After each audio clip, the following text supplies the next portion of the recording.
Bueno, pues buenas tardes a todas y a todos. Hoy pues vamos a tener una nueva charla de las que retomamos hace ya un mes, que llamamos de consumerismo. Consumerismo es un movimiento de consumidores que actúan de manera inteligente para comprar y para saber cómo comprar. En este caso, en la última charla estuvimos hablando de lo que eran las tarifas eléctricas y sobre todo la factura de electricidad, y en esta ocasión nos va a tocar hablar de un tema yo creo que bastante candente y que debe tenernos, o al menos aunque no lo estemos usando, que no lo tengamos en la cabeza, pero estamos todos muy pendientes para ver cómo va a funcionar, porque es una cuestión clave en nuestra sociedad, nuestra vida, que es la energía, y en este caso las placas eléctricas, que es la forma en la que los usuarios pues pueden buscar una manera de ser un poco más independientes de lo que son las grandes compañías. Pero bueno, todo esto nos lo va a explicar eso y los distintos sistemas que hay, cómo se financian, las nuevas aplicaciones que hay, de dónde vienen esos fondos, etcétera, etcétera. Nos lo va a explicar pues Fernando León, que es ingeniero eléctrico, es amigo y socio y va a participar en estas charlas que vamos a ir haciendo. Con ustedes, pues Fernando. Bueno, hola, buenas tardes a todos. En principio, el hablar sobre el tema de las placas fotovoltaicas es consecuencia de que hay un boom extraordinario debido al incremento tan bestial que está sufriendo la energía eléctrica, ¿no? Entonces, como consecuencia, todo el mundo está viendo cómo poder bajar un poco la factura de la electricidad, y como medio a nivel mundial que más se está utilizando para aprovechar la energía del sol, pues son las placas fotovoltaicas. Aparte de que también se utilizan para calentar el agua y demás, en este caso vamos a tratar específicamente el mundillo de las placas fotovoltaicas, qué tipo de placas son las que tenemos y qué posibilidades son las que tenemos una vez que tengamos instaladas estas placas, ¿no? Entonces, sobre todo esto vamos a tratar de aclarar muchas de las incógnitas que hay, porque es un mundo muy extenso y además muy revuelto, ¿no? Y sobre eso va a ir el tema de esta tarde, la charla que vamos a tener esta tarde.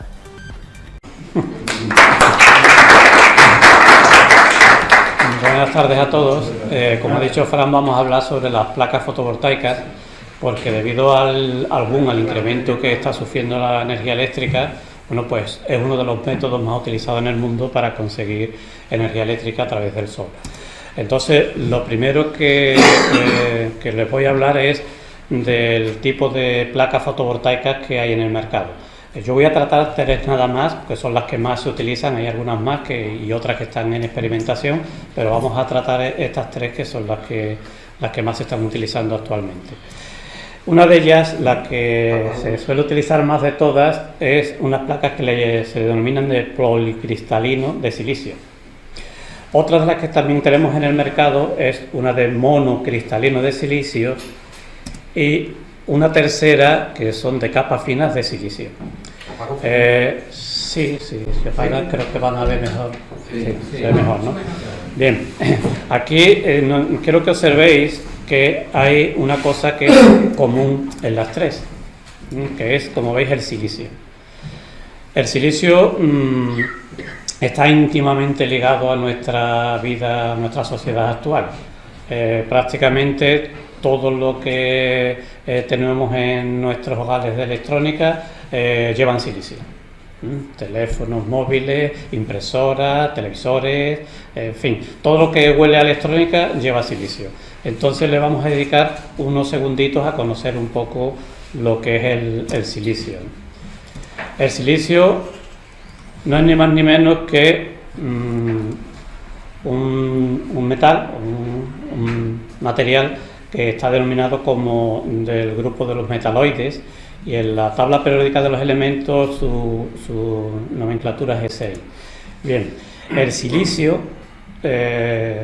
para obtenerlo con una pureza que la podamos utilizar, lo que se hace es que en los hornos se le hace una especie de reducción con objeto de conseguir una pureza lo más alta posible. Entonces, a través de este procedimiento de reducción, en los hornos se están consiguiendo purezas del 98, el 99,5 e incluso hasta el 99,9% de pureza, con lo cual el objetivo que se tenía para obtenerlo se está consiguiendo.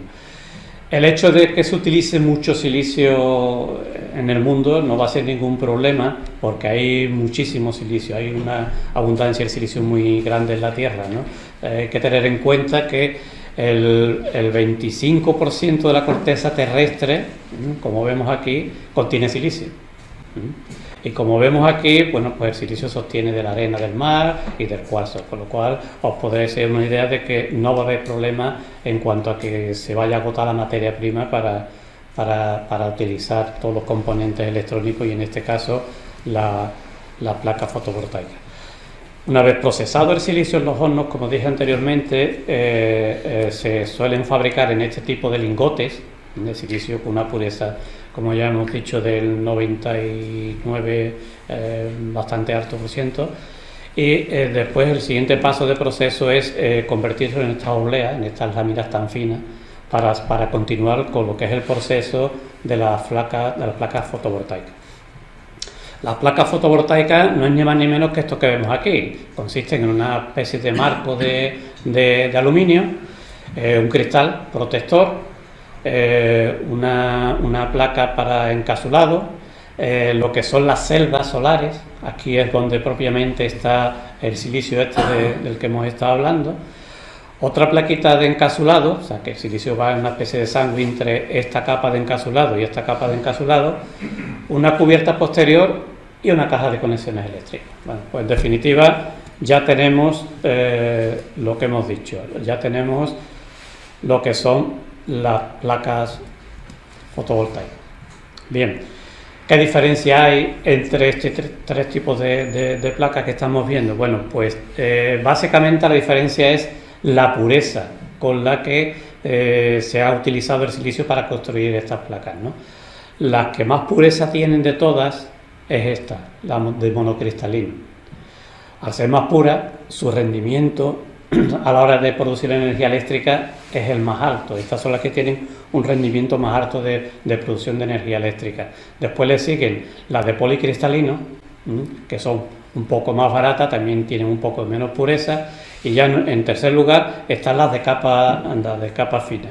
Estas es las que tienen peor rendimiento, son las más baratas y como consecuencia son las que menos se están utilizando. Las que más se utilizan son estas y estas en las instalaciones comerciales. Cuando van a proponer una instalación de placas fotovoltaicas suelen inclinarse hacia esta, al policristalino o al monocristalino. Bien, una vez sabido ya un poco de qué está compuesto una placa fotovoltaica, vamos a conocer exactamente qué es lo que ocurre dentro de una célula fotovoltaica. Que en una placa fotovoltaica hay muchas células de este tipo, pero vamos a ver esta exposición gráfica para que entendamos un poco qué es lo que ocurre dentro de una placa fotovoltaica y por qué se genera la electricidad. Una célula fotovoltaica está compuesta de tres capas. Aquí, como vemos, tenemos una capa primera, que es una capa de silicio tipo N, y eso es porque se le dice tipo N porque lleva una mayor carga de electrones negativos. Tenemos una capa intermedia que une esta capa con esta de abajo, que se le llama unión P, y la unión N. ¿Por qué? Porque la capa de abajo es una capa también de silicio, pero que tiene una carga más elevada de electrones negativos. Entonces, esta célula químicamente, mediante unos procesos industriales, lo que se le está dotando de una sustancia, como puede ser el fósforo, y se le aplica fósforo en esta capa, la parte superior, y boro en la parte de la capa inferior. ¿Con qué objeto? Con el objeto de que el fósforo es muy rico en electrones negativos y lo que se pretende es que esta capa tenga muchos electrones negativos, y después vamos a ver por qué. Y en la parte inferior, con el boro, que también es muy rico en electrones positivos, pues lo que se hace es llenarlo de la mayor cantidad posible de electrones. A este proceso se llama dopado. Se le hace un dopado a esta capa de electrones negativos y a esta capa de electrones positivos. ¿Con qué objeto? Con el objeto de que cuando el Sol empieza a bombardear, por decirlo de alguna forma, los fotones de los rayos solares empiezan a bombardear esta zona, esta unión que tenemos aquí, los átomos de esta zona se activan, por decirlo de alguna forma, y al activarse estos átomos se empieza a crear una corriente, un movimiento de electrones, y este movimiento de electrones o esta corriente de electrones al final nos lleva a lo que es una corriente eléctrica, que la corriente eléctrica en definitiva era lo que queríamos conseguir, ¿no? Una corriente eléctrica que nos viene a través de la radiación solar, nos está produciendo esta corriente eléctrica y esto es lo que realmente queremos utilizar en las placas, ¿no? La corriente eléctrica. Entonces aquí vemos que estos rayitos que veis están incidiendo de forma totalmente perpendicular sobre las placas fotovoltaicas. Aquí quiero hacer mucho hincapié porque esto es un poco el corazón de cómo se tiene que hacer un montaje de placas fotovoltaicas. ¿Por qué? Porque tal como digo, cuando los fotones o los rayos solares inciden de forma vertical sobre las placas fotovoltaicas, penetran en esta capa intermedia que hemos dicho, esta placa que une la placa superior y la placa inferior. ¿Qué es lo que ocurre, por el contrario, cuando la verticalidad de los rayos solares empiezan a separarse de esta verticalidad? Pues que los rayos solares penetran menos en esta unión que tenemos aquí. Como consecuencia, la generación de energía eléctrica va disminuyendo. A medida que se va alejando de la verticalidad, llega el momento en que se pierde la corriente eléctrica. Evidentemente, cuando ya se oscurece y se hace de noche, pues ya no hay generación de corriente eléctrica. Esto no deja de ser una simulación gráfica, ¿no? Lo que ocurre realmente dentro de una célula fotovoltaica es un poquito más complejo, ¿no? Pero a grosso modo, para que se entienda, así es como funciona una placa fotovoltaica, ¿no? Que lo que pretendíamos es conocer el funcionamiento de ella. Por este motivo que acabo de explicar, es tan sumamente importante la optimización de la orientación de las placas solares. Este es el kit de la cuestión. Las placas solares, mientras mejor orientadas estén, mejor rendimiento vamos a tener. Y es por esto que acabamos de ver. Bien, una vez sabido todo esto, bueno, pues de todo he sabido que España está evidentemente situada en el hemisferio norte. Y al estar situada en el hemisferio norte, la orientación ideal para las placas fotovoltaicas en España pues es mirando hacia el sur. Esta es la orientación ideal. Y viendo esta gráfica que tenemos aquí, lo vamos a entender también porque aquí tenemos que en este ejemplo, en esta gráfica, esta casa que está orientada, como vemos, hacia el sur. Y que lo que es la cubierta de la casa tiene una inclinación de 33 grados, 34 grados sobre lo que es el horizonte. Bien, aquí esto que vemos es un ángulo de 180 grados, es un ángulo muy importante a la hora de hacer cálculo de una instalación fotovoltaica, el ángulo azimut. El ángulo azimut es el que se forma en este eje del norte-sur, este eje que vemos aquí, es el que forma el ángulo azimut. Quiere decirse que cuando este ángulo tiene 180 grados, podemos decir que la casa está orientada al sur absoluto. A medida que este ángulo aumente, quiere decirse que la casa se va a ir orientando hacia el suroeste, y si este ángulo disminuye, es que la casa está orientada al suroeste. Entonces, esto es un detalle a tener en cuenta porque va a ser muy importante. Y también vemos que la curvatura que tiene el Sol en verano tiene una altura totalmente diferente a la que tiene en invierno. Se ha determinado, por esto, Se ha determinado que una casa que está orientada al sur, aquí tenemos norte-sur, las placas quedarían orientadas hacia el sur y, como habíamos dicho antes, con una inclinación de lo que es la cubierta, que es el techo, de 33 grados, cuando el sol está en el cenit, en la parte más alta, nos encontramos con que el ángulo de incidencia de estos rayos solares que habíamos estado viendo anteriormente queda a 90 grados, que es la inclinación óptima para que esos fotones penetrasen en la placa fotovoltaica. Se ha determinado por los estudios que hay hecho y por los resultados que se están obteniendo en las placas que lo ideal es que las placas varíen. Las placas varíen en función de si están en verano o estén en invierno, pero bueno, esa condición no siempre se da debido a las circunstancias que tienen las cubiertas de nuestros techos, ¿no? Como consecuencia de determinado como ángulo medio en la latitud en la que estamos nosotros, pues que sean 33 grados. En Almería pueden ser 34, en Cádiz pueden ser 33 y algo, en fin, dependiendo de la latitud puede variar ligeramente, ¿no? En Canarias pueden ser 36, por ejemplo, o sea, va a depender, ¿no? Pero lo que es en el caso nuestro, en Sevilla, serían unos 33 grados de inclinación.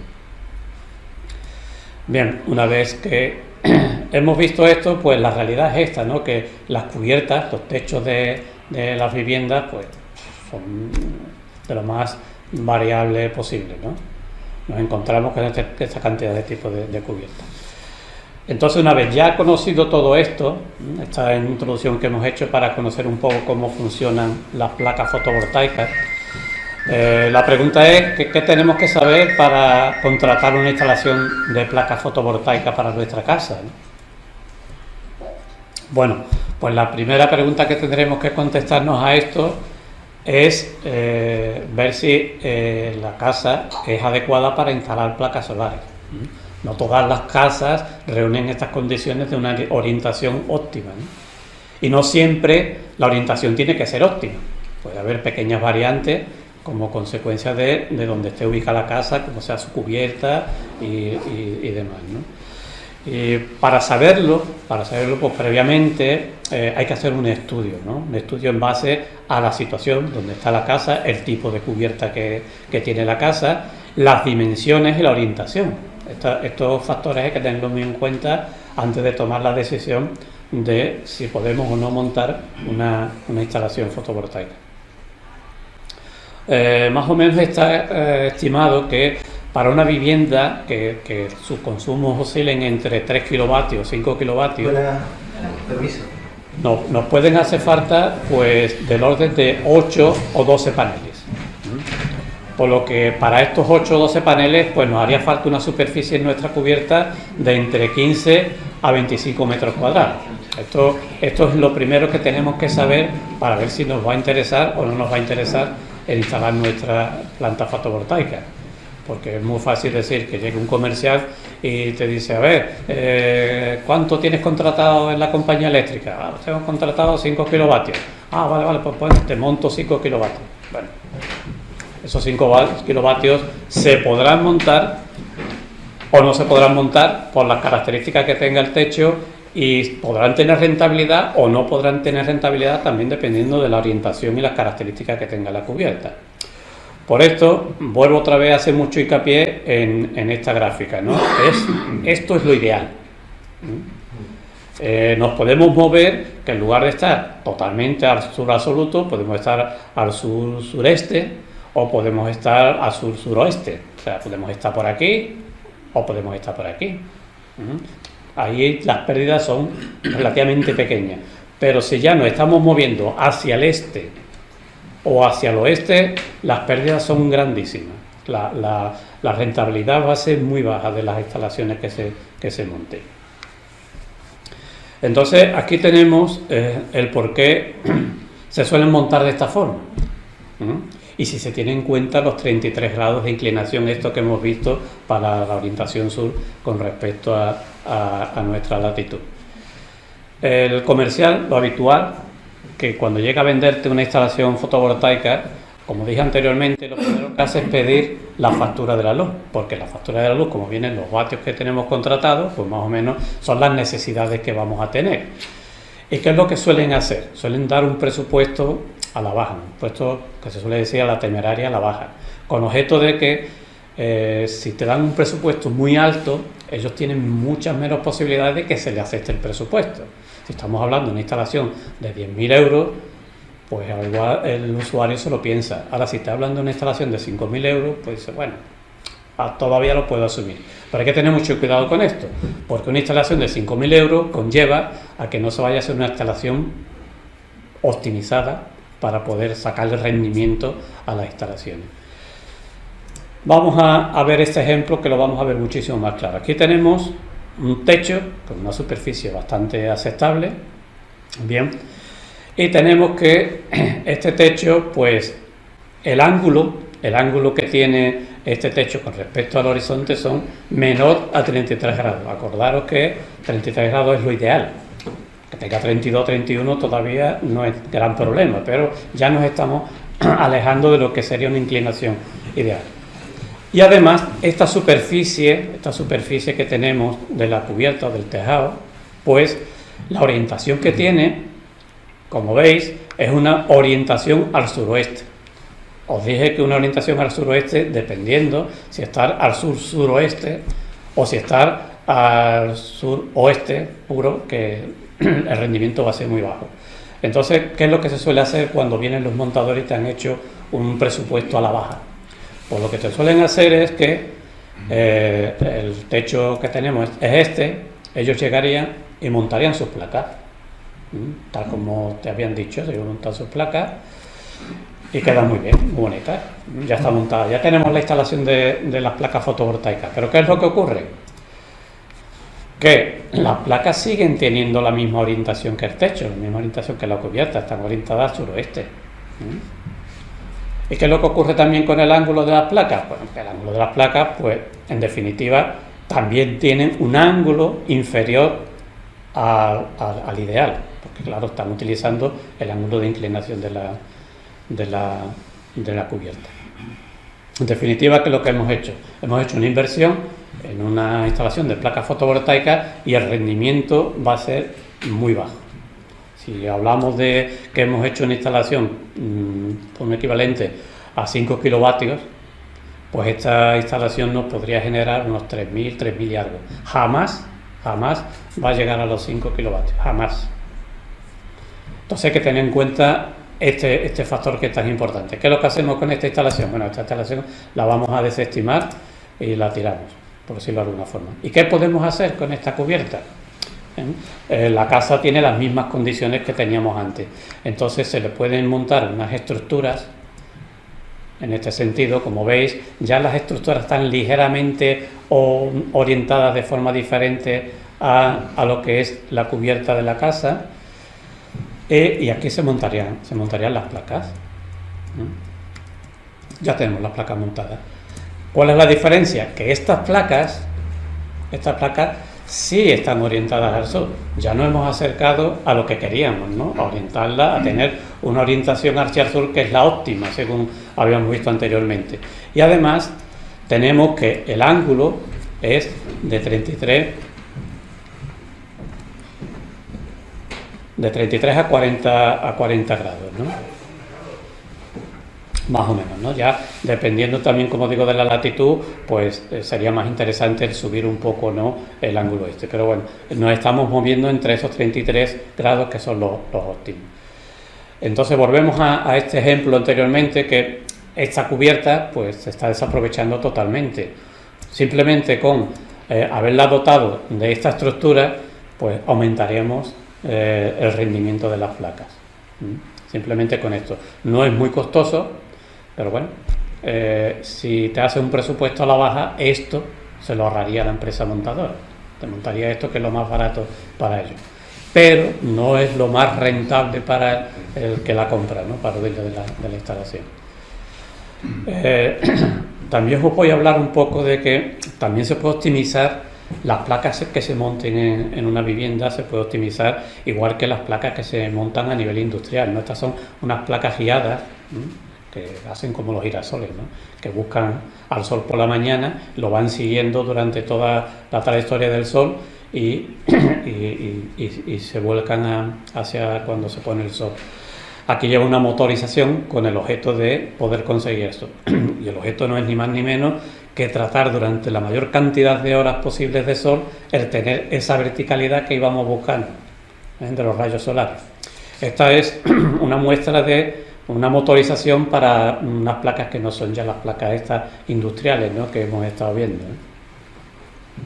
Y aquí vamos a ver algunos ejemplos de lo que no se debe de hacer y que se hace muchísimo, que esto lo podéis ver en la calle con mucha frecuencia. Aquí tenemos una casa que tiene dos aguas totalmente diferentes su cubierta.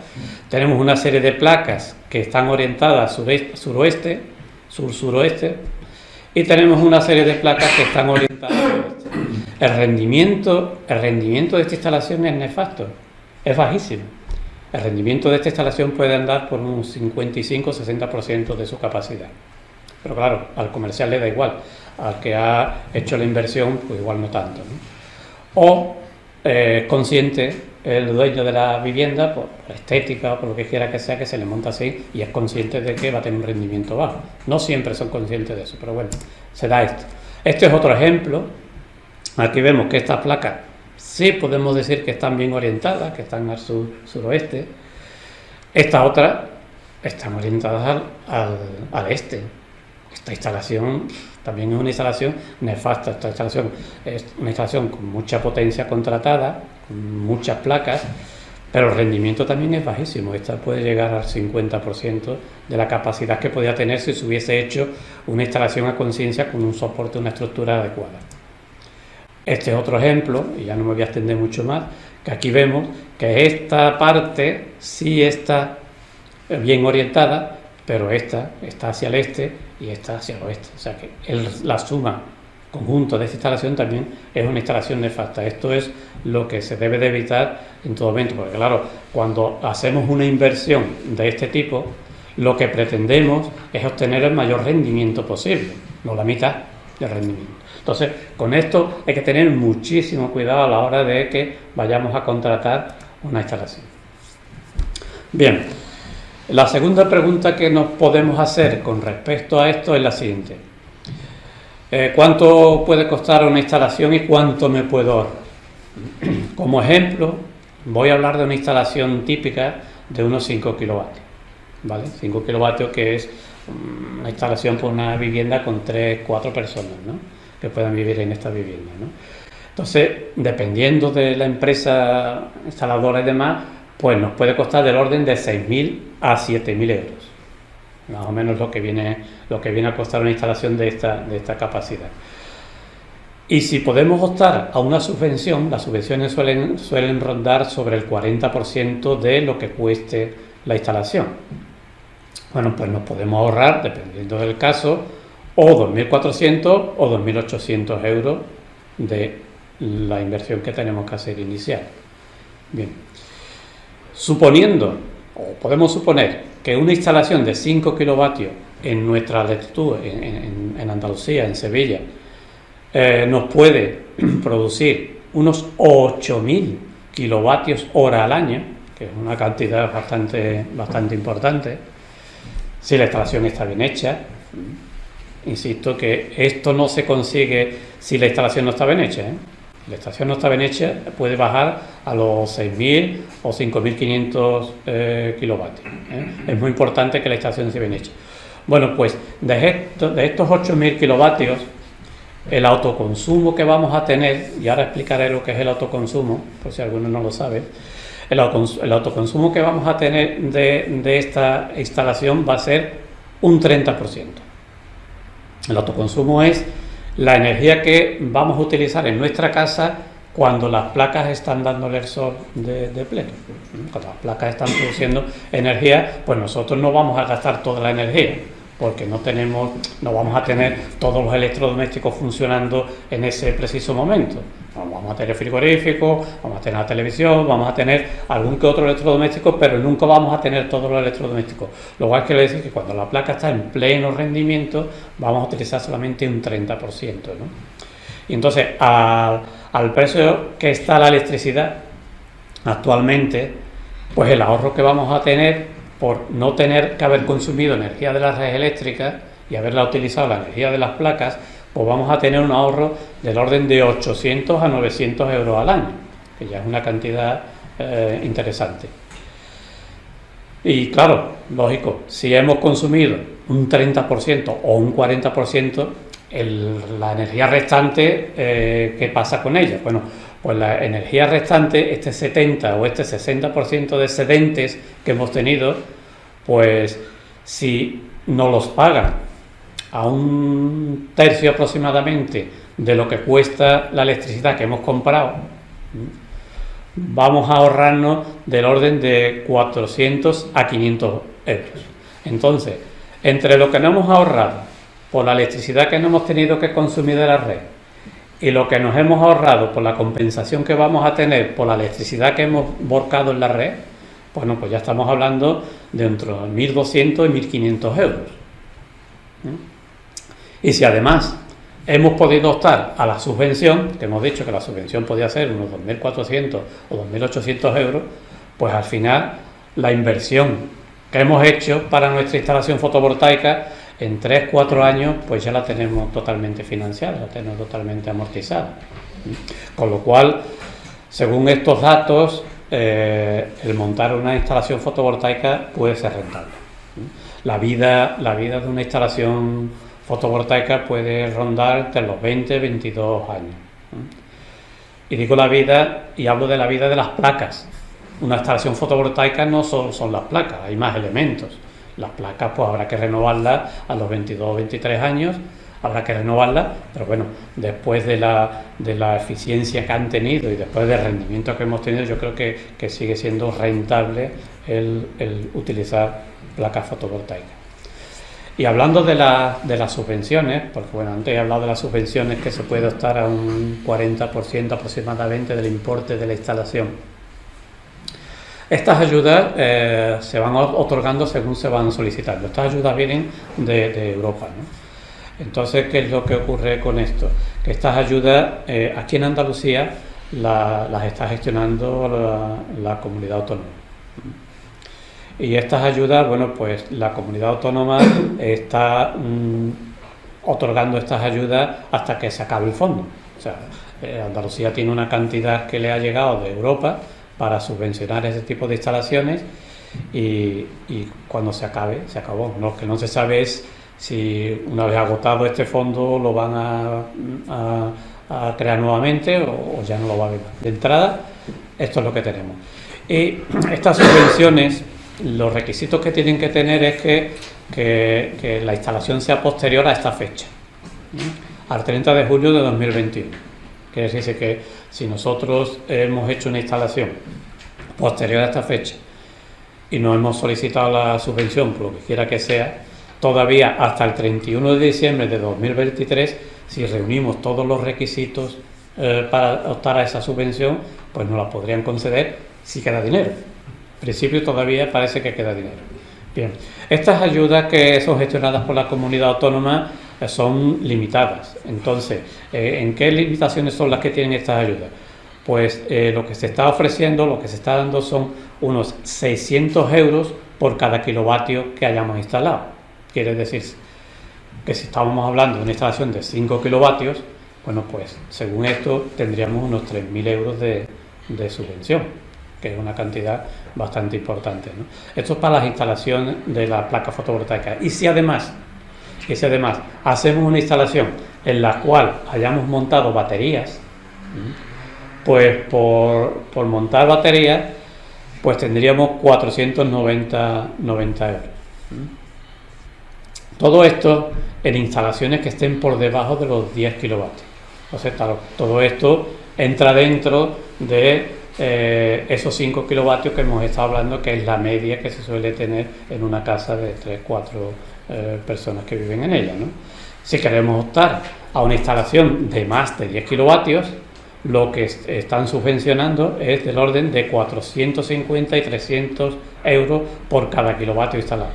Quiere decir que si nosotros instalamos 11 kilovatios, pues 11 por 450. O sea, también tendría una subvención bastante interesante. De todas formas, toda esta información que estoy dando de las subvenciones en esta dirección de internet está mucho más claro y más especificado, ¿no? Esto es a grosso modo en qué costan las subvenciones, pero basándose en esto se están dando las subvenciones actualmente.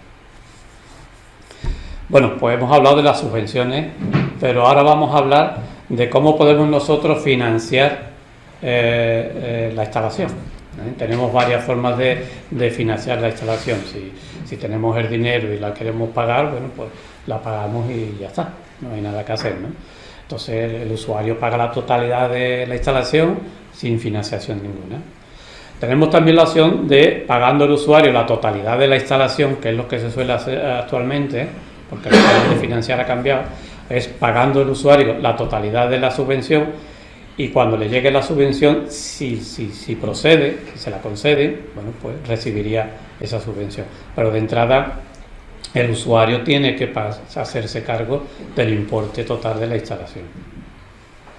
Otra de las modalidades que hay es la mediante renting. Tenemos otra que es la mediante leasing, y esta última, que esta es muy reciente, que se llama PPA de energía solar, que esto es ni más ni menos que un acuerdo de compra de energía, de compra de electricidad. Vamos a ver un poquito en detalle en qué consiste el renting. Bueno, el renting me imagino que muchos ya lo conocen. Se trata de una financiación de placas fotovoltaicas, pero sin tener que contar con una entidad bancaria. O sea que este renting, la misma empresa montadora te lo puede hacer, ¿no?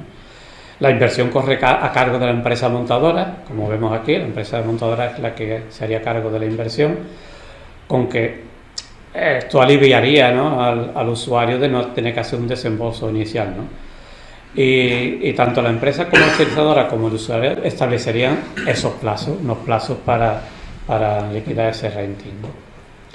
Al acabar ese plazo, pues el usuario tiene la opción de o comprar la instalación, o alargar el contrato, o solicitar un nuevo contrato.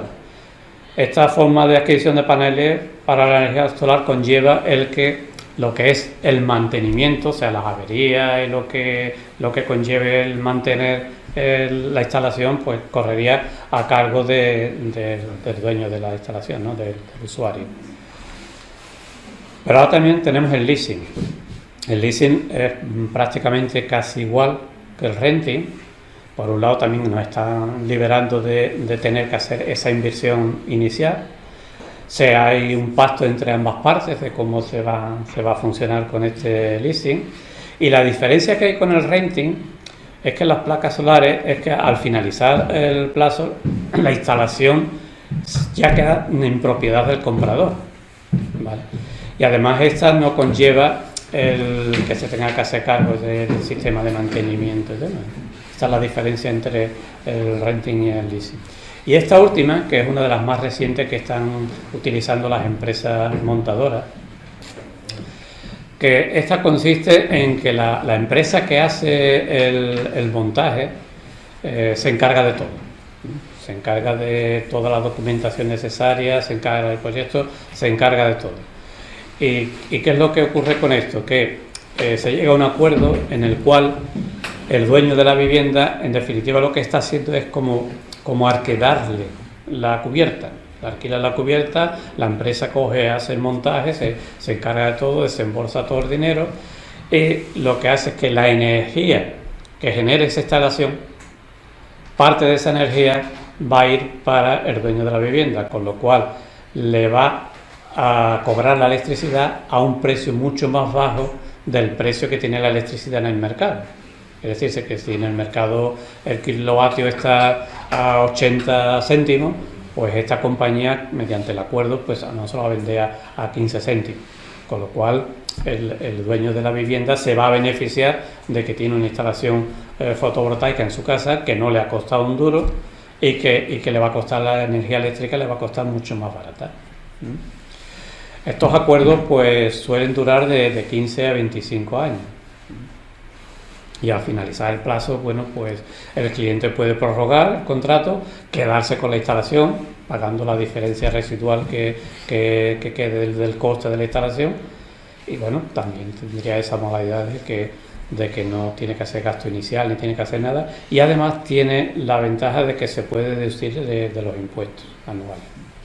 Esta es una de las modalidades más recientes que hay en cuanto a lo que es la forma de subvencionar o tener una instalación fotovoltaica.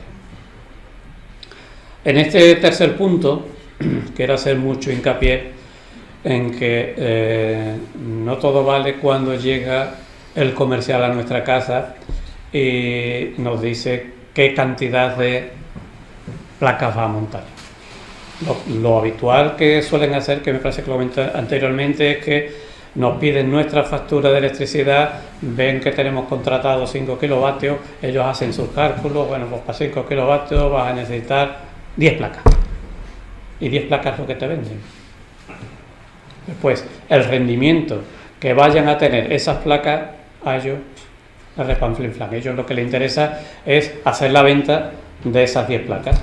Entonces tenemos que tener en cuenta que si no hay un estudio previo, no vale con decir necesitas 5 kilovatios, te vendo 10 placas. Porque puede ocurrir que para obtener los 5 kilovatios tengas que poner 15 placas.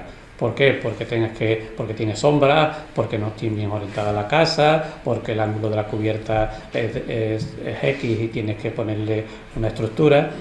Y para poder compensar esa falta de eficiencia de las placas, porque no están bien orientadas, hay que suplementarle con más números de placas. Entonces, claro, una vez que ya tienes hecha la instalación, que te la han montado además, tú ves que bueno, tú tienes montado por 5.000 vatios, 5 kilovatios, y yo lo máximo que obtengo son 3.000. Ahora ve, le dices a la empresa que, oye, mira, que yo nada más que tengo 3.000, sí, pero tú tienes montado 5.000, que es lo que te he vendido, yo te he vendido 5.000. Entonces también tenemos que tener mucho cuidado de que cuando vayamos a ver qué cantidad de vatios tenemos que instalar, tener en cuenta el factor, la cubierta que tenemos, la superficie que tenemos y en qué condiciones está nuestra casa, si tiene sombra, si no tiene sombra, si la inclinación es la adecuada, si no es adecuada, porque puedan hacer falta más de 10 placas para conseguir esos 5 kilovatios, ¿no? Y por último les voy a hablar del tipo de instalaciones que se pueden tener. Tenemos 3 tipos, como vemos aquí, hay 3 tipos de instalaciones.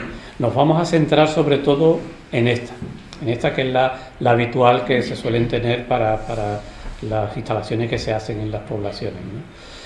Pero os comento que también existe esta, que es una instalación que se llama conectada solamente a la red, que tenemos una parcela, tenemos un campo y queremos poner placas. Entonces se conectan a la red y toda la energía que generen estas placas pues van a la red. Mediante un acuerdo, un contrato con la compañía eléctrica, pues te pagarán el kilovatio de producción a lo que sea. Esta es la instalación que se conoce como conectada a la red. También tenemos este otro tipo de instalación, que es la aislada. ¿Aislada por qué? Porque esta no tiene nada que ver con las compañías eléctricas. Aquí no hay vertido a la red ni nada. Aquí simplemente la energía que generamos con las placas, pues la consumimos en nuestra casa. ¿Qué es lo que ocurre? Que estas aisladas van ligadas directamente a las instalaciones que tienen que tener baterías. Porque lógicamente si tú tienes una vivienda y no está conectada a la red eléctrica, por la noche no vas a tener electricidad. Con consecuencia tienes que hacer una instalación con baterías.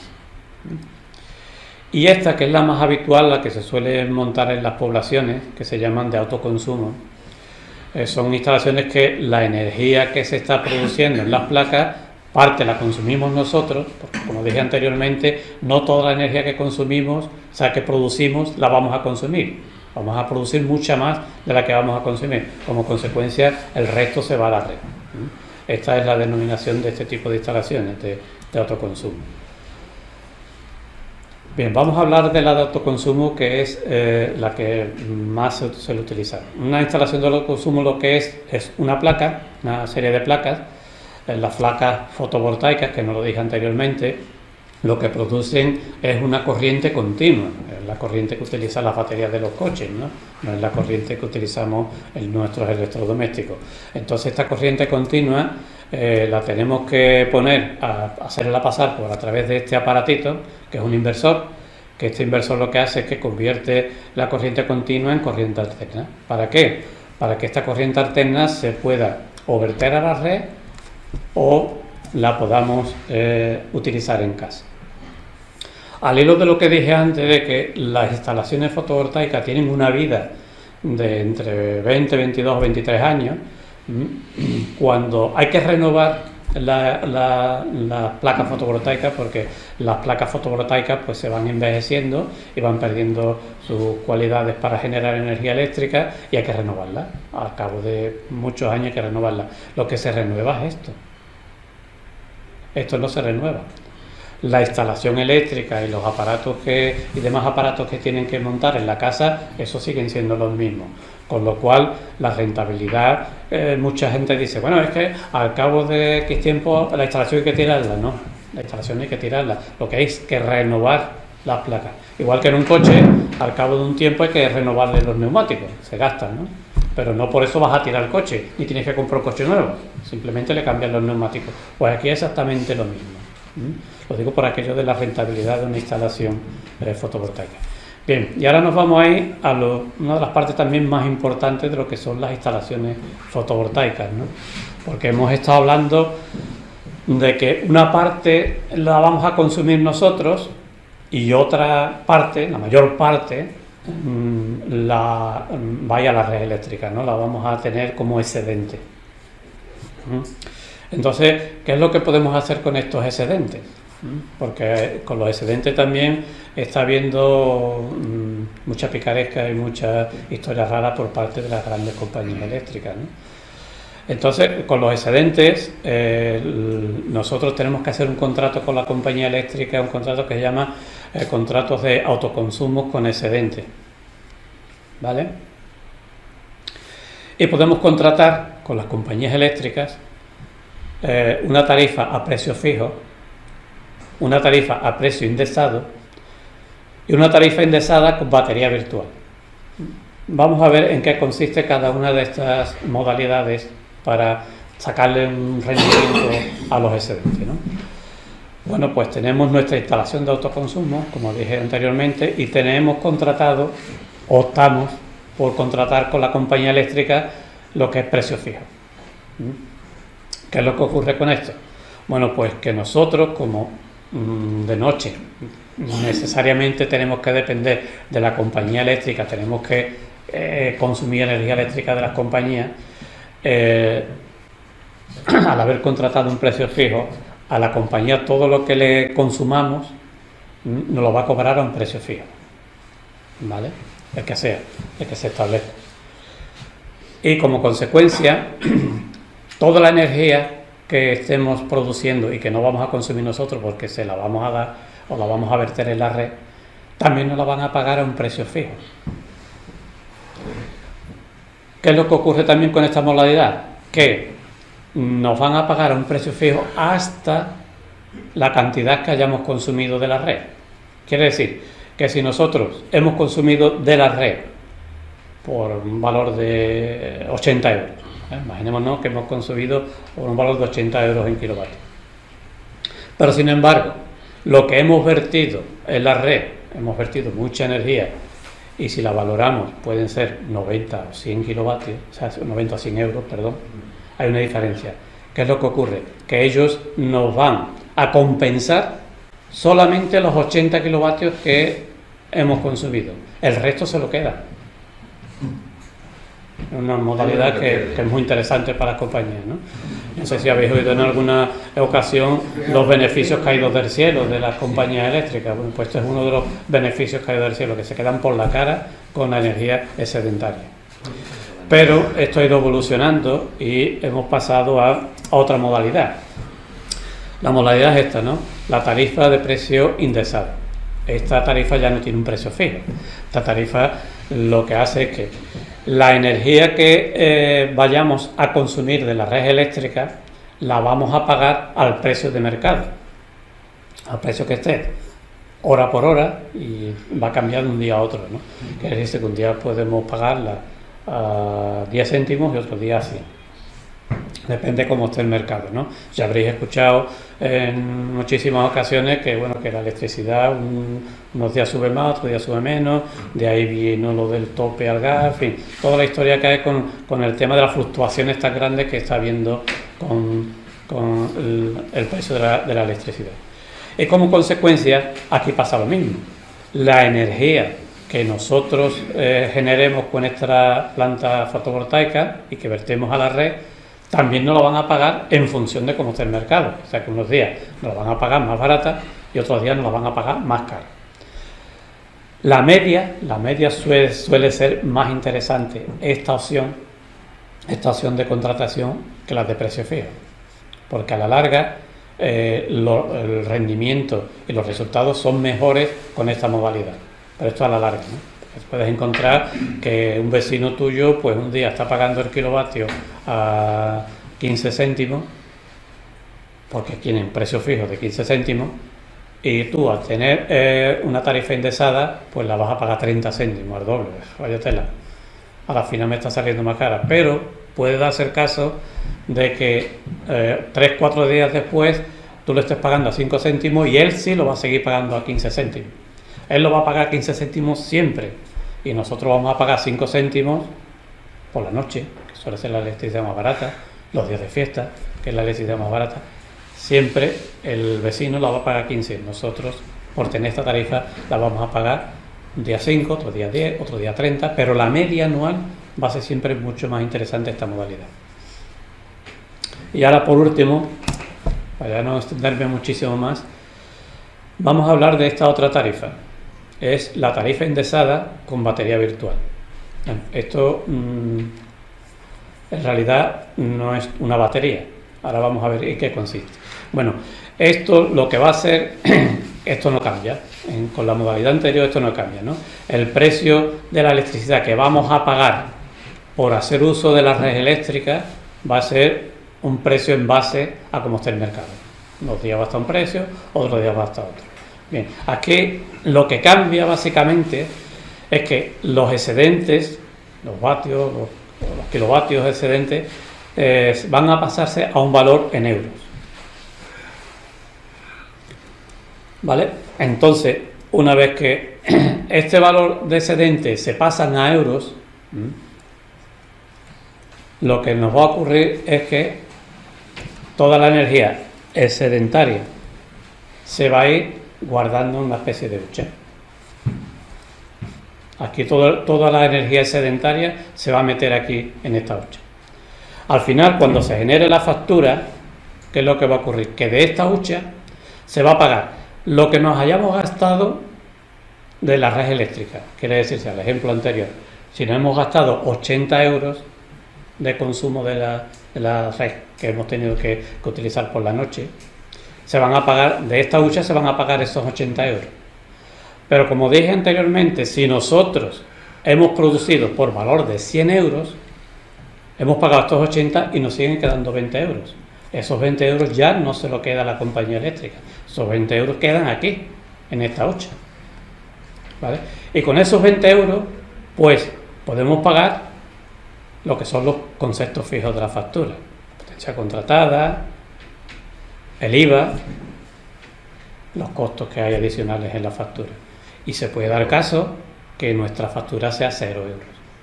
Nunca se van a ir. Este excedente nunca se va a quedar la compañía eléctrica con ella. Se quedan aquí.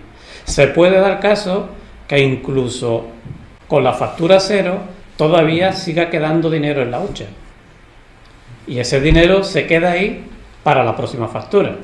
La próxima factura se puede dar caso de que sea en invierno, que haya habido pocos excedentes y que hayamos consumido mucho porque hemos utilizado las estufas y tal. Este dinero que quedó en la hucha se puede utilizar para la factura siguiente. Nunca va a quedar para la compañía eléctrica, siempre va a ser para nuestro beneficio. Esta es una de las modalidades que más se están utilizando actualmente. Se le llama batería virtual porque en definitiva es como si guardases la energía eléctrica en una batería y la utilizaras cuando a ti te hiciera falta. Por eso se le llama batería virtual. Pero en definitiva lo que se hace es convertir el valor de esos excedentes en dinero. Y el dinero se guarda para cuando nos haga falta en la factura siguiente. Y bien, con todo esto, y no me quiero extender mucho más, tendríamos muchas más cosas que hablar, pero se va a hacer esto interminable, terminamos esta charla. Cualquier pregunta, cualquier cosa que nos haya quedado claro. Bueno, pues antes de terminar ya esta charla, quisiera agradecer a todos su presencia y su atención. Espero que les haya gustado y bueno, estamos abiertos a cualquier tipo de preguntas o sugerencias que puedan tener en un futuro.